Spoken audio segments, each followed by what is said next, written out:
Bismillahirrahmanirrahim. Alhamdulillahirabbil alamin. Wassalatu wassalamu ala asyrafil anbiya'i wal mursalin sayyidina wa maulana Muhammad khataman nabiyyin wa ala alihi wa sahbihi ajmain, amma ba'du. Alhamdulillah, kita membahas tentang masalah riyadhah. Apa ini riyadhah dan bagaimana caranya? Riyadhah ini olahraga, atau kalau di dalam bahasa kajian tasawuf yang dimanakan adalah olah hati. Ketika kita ingin mendekatkan diri kita kepada Allah, maka pastilah ada godaan-godaan di hawa nafsu kita. Karena kita akan melakukan sesuatu rutinitas, sesuatu amaliyah rutinitas yang pasti bertolak belakang dengan hawa nafsu di dalam hati kita, di dalam jiwa kita. Nah, bagaimana caranya supaya kita ini kuat dalam melawan dan menekan hawa nafsu ini? Karena kita tidak mungkin bisa mendapatkan kesempurnaan dalam beribadah zahiran wa batinan kecuali kita menekan dan mengendalikan hawa. Karena Allah telah menciptakan hawa, dengan hakikat dari hawa ini selalu berusaha untuk menjauhkan diri kita dari Allah. Karena memang hakikat dari hawa diciptakan adalah untuk ujian kelayakan bagi kita, layak atau tidak kita mendapatkan ridha Allah. Nah, untuk melawan dan mengendalikan hawa ini, kita butuh melatih diri kita. Latihan jiwa kita. Melatih hawa nafsu kita. Melatih nafsu kita, melatih jiwa kita. Dengan cara yang tidak melanggar syariat. Dan banyak cara-cara yang diajarkan oleh para guru-guru kita. Yang cara-cara tersebut sebetulnya sangatlah istimewa. Seperti yang dilakukan oleh para masyayikh kita, para habaib kita, para guru-guru kita, para kiai kita. Mereka selalu melaksanakan riyadhatun nafas, selalu melakukan gahrun nafas, mengendalikan dan menekan hawa nafsunya, karena mereka selalu berusaha untuk mendekat kepada Allah dengan kesempurnaan, tanpa ada godaan dan ada halangan dari hawa nafsunya. Ada satu contoh di dalam kitab Idhah Asrar Ulumil Muqarrabin, Rahasia Ilmu Para Wali, yang dikarang oleh Al-Imam Al-Habib Muhammad bin Abdullah Al-Idrus. Ada seseorang yang dia ini mendambakan memakan roti kuah atau roti gulai kalau mungkin bahasa kita sekarang. Makanan yang nikmat, makanan yang enak dengan ada dagingnya, ada gulainya, ada rotinya, makanan yang nikmat dan halal. Setelah sekian lama dia mendambakan ingin memakan itu, alhamdulillah dia mendapatkan rezeki dan istrinya menyediakannya. Setelah tersedia di hadapan dia, segera dia angkat lagi dan kemudian dikatakan sama istrinya, kasihkan ke tetangga kita yang yatim, Fulan bin Fulan. Padahal tadinya dia sudah sangat ingin. Dan ini halal. Tapi untuk melatih hawa nafsunya dia, melatih syahwatnya dia, malah ketika sudah tersedia di hadapan dia dan dia tinggal memakannya saja, dikasihkan sama orang. Ini salah satu contoh dari sekian banyak contoh para aulia-aulia kita yang melakukan olah diri atau melakukan latihan di dalam jiwanya. Nah, kemudian ada juga yang melatih dalam jiwanya ini dengan berusaha membangkitkan badannya dan tubuhnya untuk melakukan ibadah ketika orang lain di waktu orang lain sedang beristirahat. Ada beberapa ulama, beberapa aulia, ketika malam hari banyak orang tidur, mereka sengaja untuk bangun dari tidurnya di cuaca yang dingin, di negara yang dingin, ketika musim dingin, dan mengguyurkan badannya dengan air yang dingin tanpa pemanas. Seperti ada beberapa aulia di daerah Hadramut, karena Hadramut itu kalau misalkan musim dinginnya sangat dingin sekali.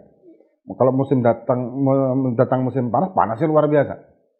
Ketika keadaan yang sangat dingin, luar biasa dinginnya, malah bangun tengah malam dengan sengaja mengguyur tubuhnya dengan air dingin untuk menekan nafsunya dia, melatih nafsunya dia, yang nafsunya ketika itu menginginkan untuk berada di balik selimut. Tapi dia berusaha untuk bangkit, bangun, mandi, kemudian padahal dia tidak wajib mandi, kemudian dia melaksanakan sholat, melaksanakan ibadah, melaksanakan istighosah, melaksanakan zikir. Inilah bentuk riyadhah. Nah, riyadhatun nafs haruslah kita lakukan. Tapi kita tidak bisa melakukan riyadhatun nafs ini semau kita atau sekehendak hati kita, kecuali melalui bimbingan para masyayikh kita, para guru-guru kita. Karena tipu daya hawa nafsu ini sangat istimewa. Dalam artian, ketika dia menipu kita, maka kadang-kadang kita ini tidak sadar kalau sudah tertipu. Penipuan yang dilakukan oleh hawa nafsu kadang-kadang dikamuflase dengan amalan. Dengan satu amalan, bahkan satu ibadah. Ada satu contoh lagi. Ini yang diceritakan oleh Al-Imam Al-Habib Abdullah bin Abdul Haddad. Dalam kitabnya beliau, Risalatul Mu'awanah. Beliau menceritakan ada seseorang yang tidak pernah melaksanakan zikir, tidak pernah, kalau bahasa kita sekarang ini, tidak pernah memegang atau menyentuh tasbih.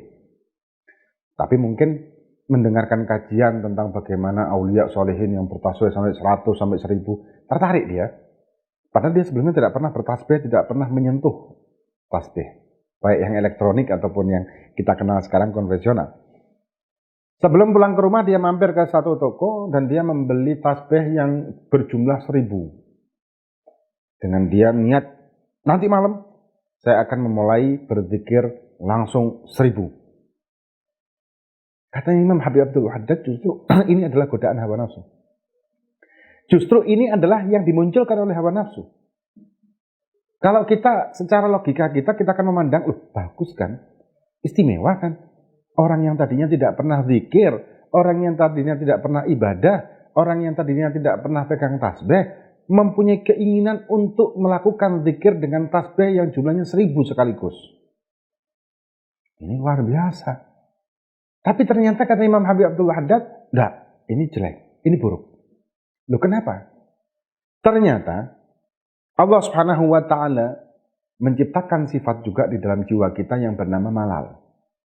Jadi dalam jiwa kita ini ada banyak sifat-sifat macam-macam. Salah satunya adalah malal. Apa itu malal? Jemu. Ada kejenuhan. Segala sesuatu ketika dilakukan kegiatan yang langsung ekstrim, maka dia akan cepat patah atau cepat dia akan hancur. Kecuali kalau dilakukannya dengan bertahap. Kita membelokkan besi atau semacam anggaplah lempengan besi. Kita menekuknya tersebut dengan spontan, dengan kekuatan, maka akan patah. Tapi ketika kita menekuknya itu dengan bertahap, maka lambat laun dia akan bisa menekuk dengan sendirinya tanpa ada kerusakan di situ. Nah, ketika kita dalam keseharian kita tidak pernah melaksanakan zikir, tidak pernah melaksanakan ibadah, tidak pernah menyentuh tasbih sama sekali, langsung spontan kita melakukan yang 1000 kali atau mungkin anggaplah 2000 kali atau bahkan 100 kali. Ini sesuatu hal yang sangat berat sekali. Karena kita akan mencapai titik jenuh dengan sangat cepat. Kita akan mencapai titik jenuh dengan sangat cepat dan akan patah dengan juga sangat cepat. Mungkin sehari oke lah, 2 hari, hari ketiga sudah mulai jenuh. Hari keempat mungkin tasbihnya akan dipakai buat perhiasan di rumahnya, tidak lagi dipakai.